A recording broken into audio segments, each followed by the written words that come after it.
नमस्ते, मैं कर्ण परमार गांव बादरानी। साथियों, आज मैं आपको अमरकोट एमकोट के सोढ़ा राजपूतों और राजा राणा हमीर सिंह के शौर्य पर आधारित यह ऐतिहासिक बात प्रस्तुत है।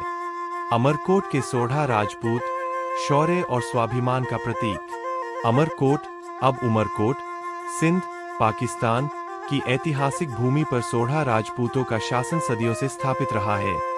यह रियासत न केवल अपने भौगोलिक विस्तार के लिए बल्कि अपने राजाओं के अदम्य शौर्य और अटूट स्वाभिमान के लिए जानी जाती है, जिन्होंने विषम परिस्थितियों में भी अपने धर्म और संस्कृति की मशाल जलाए रखी।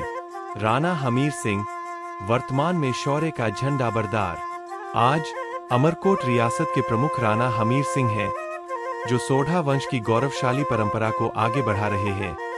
एक मुस्लिम बहुल देश पाकिस्तान के सिंध प्रांत में रहते हुए भी राणा हमीर सिंह और उनका परिवार हिंदू धर्म और राजपूत संस्कृति के संरक्षक के रूप में प्रतिष्ठित है। राणा हमीर सिंह का शासन सिर्फ एक राजनीतिक पद नहीं है, बल्कि यह सांस्कृतिक प्रतिरोध और स्वाभिमान का एक जीवित प्रमाण है।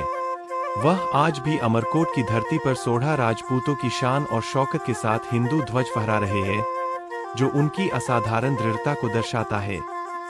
सोढ़ा परिवार का शौर्यशाली इतिहास। सोढ़ा राजपूतों का इतिहास शूरवीरों से भरा पड़ा है, जिन्होंने अपनी मातृभूमि के लिए बड़े से बड़ा बलिदान दिया।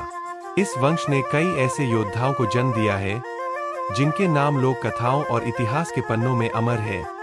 राणो महेंद्रो सोढ़ा राजपूतों के इतिहास में राणो महेंद्रो का नाम वीरता और त्याग के लिए प्रमुखता से लिया जाता है। राणो कच्छबो एक और महान योद्धा, जिनकी गाथाएं सोढ़ा वंश के गौरव को बढ़ाती है। अन्य शूरवीर। अमरकोट की मिट्टी ने पीढ़ी दर पीढ़ी कई ऐसे शूरवीरों को जन्म दिया, जिन्होंने अपनी तलवार के दम पर रियासत की रक्षा की और अन्याय का सामना किया।